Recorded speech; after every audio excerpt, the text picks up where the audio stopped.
Hello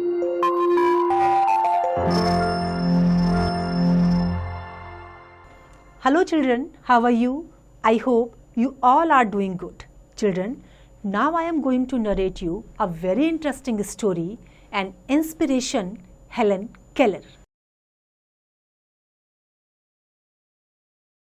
Mr. and Mrs. Keller lived in Tuscumbia, a small town in northwest Alabama, USA.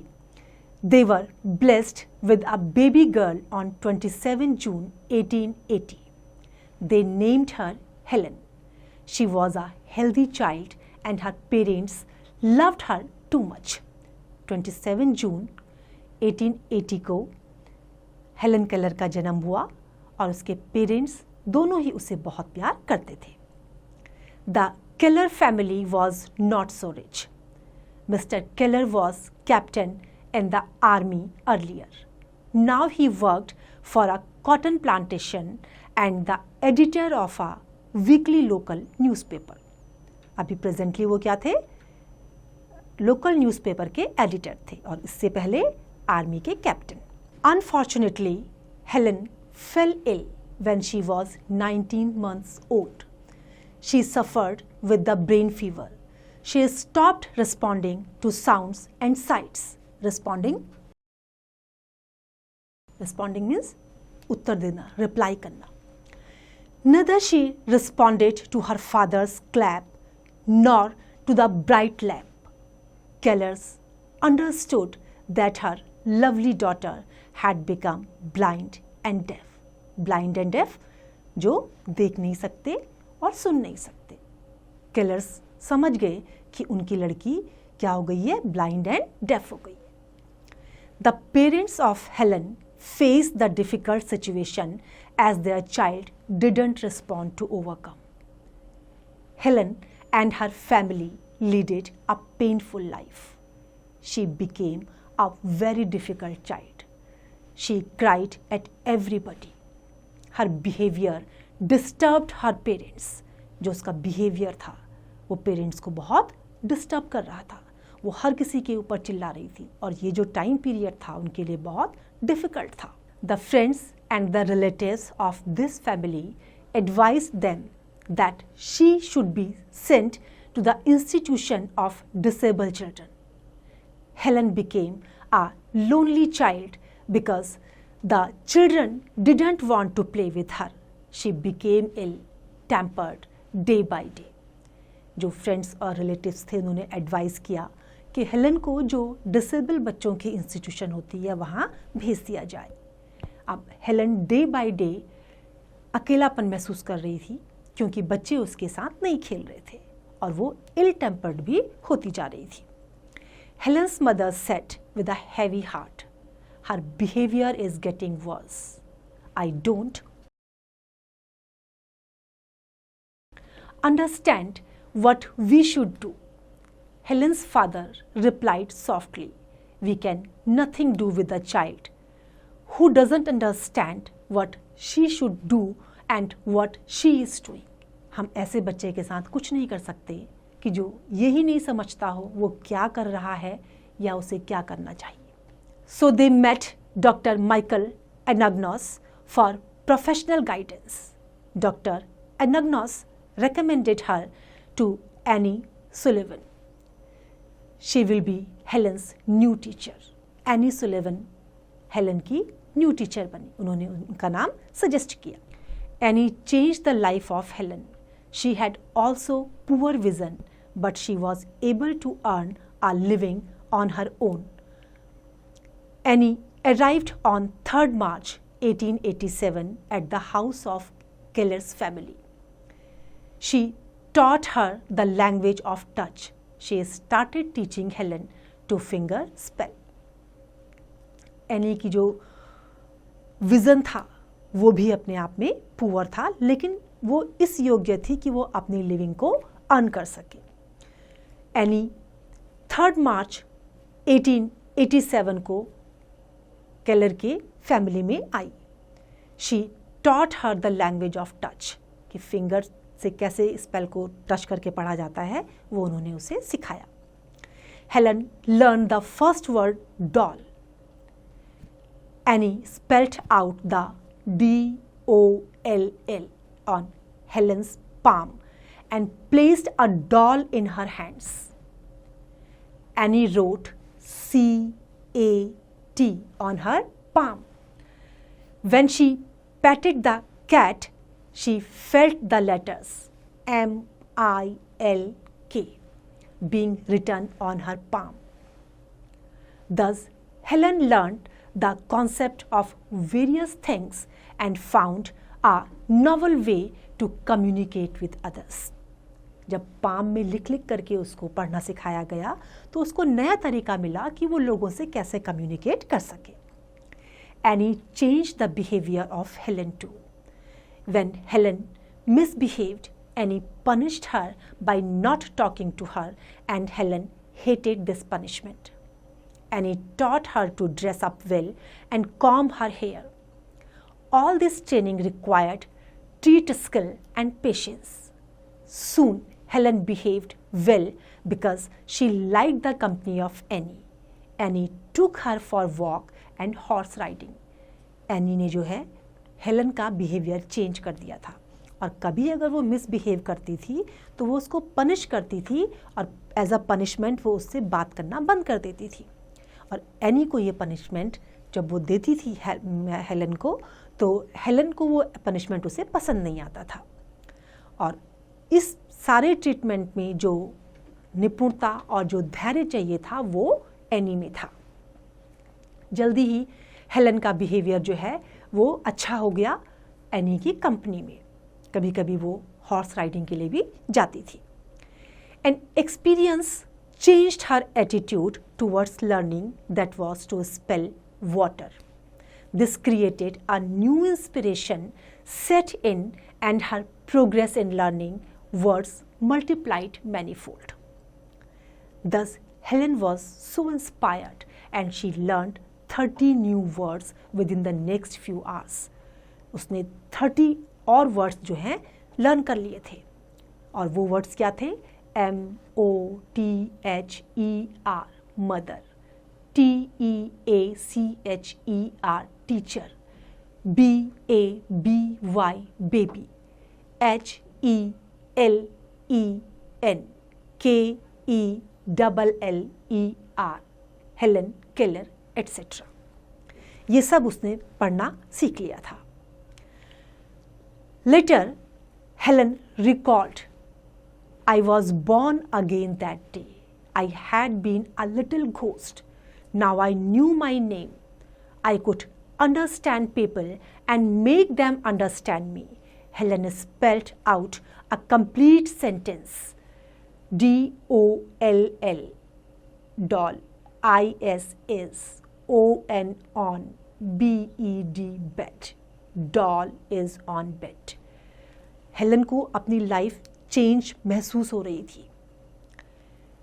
उसने क्या feel करा कि पहले वो एक घोस्ट की तरह से हो गई थी जिसको ना कुछ आता था, ना कोई उसके पास आता था, ना उसे कोई बात समझ में आती थी और ना वो कुछ बोल पाती थी.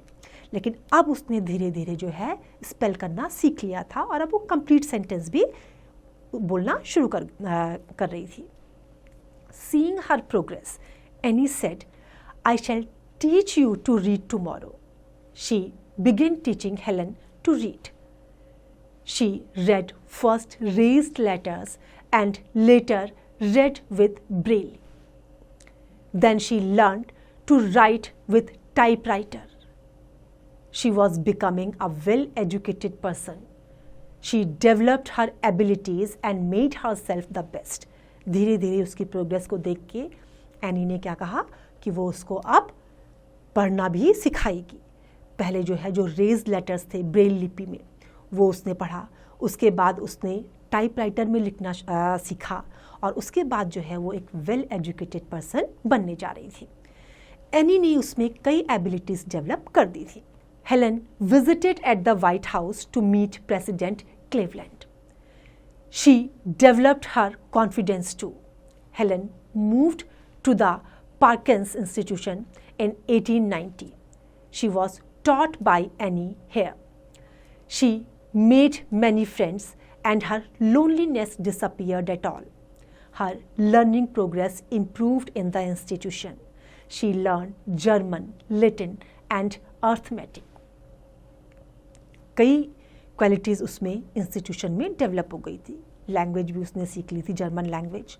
अर्थमेटिक भी उसने सीख लिया था. Helen and Annie met John D Wright and doctor Thomas Humason. They were planning to open a school to teach speech to the deaf in New York City in 1894. जो डॉक्टर थॉमस हुमेसन थे वो एक institute खोलने का plan कर रहे थे जिसमें बच्चों को बोलना सिखाया जाता है. Helen attended the Wright Humason School for the deaf, but her speech never improved beyond the sounds that only could be understood by very close to her. She was encouraging to communicate enough to move ahead in the life. जो Helen Keller थी उसने उनको attend किया था, लेकिन अभी जो उसकी स्पीच थी वो इतनी इम्प्रूव नहीं थी कि उसको अगला ईजीली समझ सके. जो बहुत उसके क्लोज थे वही उसको समझ पाते थे. तो उसको अपनी कम्युनिकेशन स्किल को इम्प्रूव करने के लिए एनकरेज किया जा रहा था. Helen wished to study in college. She had to take admission in another school that would prepare her for college, but Helen couldn't pay the fee. So Mark Twain, a famous writer, and his friends paid her fee to further education. Helen college में study करना चाहती थी. उसको दूसरे school में admission लेना था जहाँ से फिर उसको कॉलेज के लिए प्रिपेयर किया जाता, लेकिन हेलन अपनी फ़ीस पे नहीं कर पाई. इसलिए मार्क ट्वेन जो फेमस राइटर हैं और उसके फ्रेंड्स भी हैं, उन्होंने उसकी फ़ी को पे किया उसकी आगे की एजुकेशन के लिए. Helen moved on to the Cambridge School for Young Ladies in 1896. Being a blind and deaf lady, she achieved it. She worked hard at school, then she began writing poems and stories. अपना hard work किया उसने school में और उसके बाद उसने poems and stories को लिखना शुरू कर दिया. Helen lost her father before her examination. Although she was emotionally disturbed, she did her best in the examination and passed all the subjects. There, Annie was not with her. So a teacher spelled out the questions in her hands and she typed out the answers. Helen ने अपने father को खो दिया था. बहुत emotionally वो disturb भी हुई थी, लेकिन अपने एग्जामिनेशन को पास करने के लिए उसने हार्ड वर्क किया. अपने बेस्ट एफर्ट्स उसने पुट करे और सारे सब्जेक्ट्स में वो पास हो गई थी. एनी उसके साथ उसकी टीचर अब नहीं थी, लेकिन जो उसकी टीचर थी दूसरी, उन्होंने उसके क्वेश्चंस को रीड किया और उसने फिर क्या किया, वो आंसर्स को टाइप किया. Helen entered Radcliffe College as the first deaf and blind student. Radcliffe College में हेलन का एडमिशन हो गया था. She was elected vice president of her class. Her classmates were very friendly. Helen began to write about her life. The story of my life was edited by John Massey. Helen married with John Massey. This writing was published in a magazine in 1903. She was paid for it. Helen ने क्या किया था, अपने बारे में भी लिखा था. उसने एक बुक लिखी जिसका नाम था the story of my life और जिसको जॉन मैसी ने उसको एडिट किया था. उसके बाद हेलन की मैरिज जॉन मैसी के साथ हो गई थी और जो उसकी राइटिंग्स थी वो 1903 में एक मैगजीन में पब्लिश हुई और उसको उस चीज़ के लिए पे भी किया गया. Once Helen said, we the blind are as indebted to Louis Braille as mankind is to Gutenberg. Helen passed graduation in 1904. She was the first deaf-blind Bachelor of Arts degree. Now, her main goal in life was to spread awareness regarding the poor, neglected state of the blind, their innate abilities and their aspirations. she raised funds to remove the darkness in the lives of other blind people. She felt strongly that she must give the others what she had gained from Annie. Helen ने 1904 में bachelor of arts की degree भी achieve करी। अब उसकी life का जो main motto था वो लोगों में अवेयरनेस क्रिएट करना था कि जो लोग ब्लाइंड हैं और उनमें एबिलिटी है और वो कुछ करना चाहते हैं तो उनके लिए जो है वो कुछ करें। इस चीज़ के लिए उसने फंड भी रेज करे और उसने ये स्ट्रांगली फील करा कि जो कुछ उसने एनी से गेन किया है वो उसको दूसरों को देगी। तो देखा बच्चों आपने, हार्ड वर्क और डेडिकेशन के साथ अगर हम कोई काम करते हैं तो हमें हमेशा सफलता मिलती है। हेलन जो पिछड़ गई थी अपनी गिरने की वजह से, अपनी बीमारी की वजह से, लेकिन जो उसमें इनकैपेबिलिटी आई थी उसने उसको जो है इग्नोर किया, हार्ड वर्क किया और आगे मूव ऑन किया। तो I hope you have enjoyed the story. Now it's time to revise. You can revise it.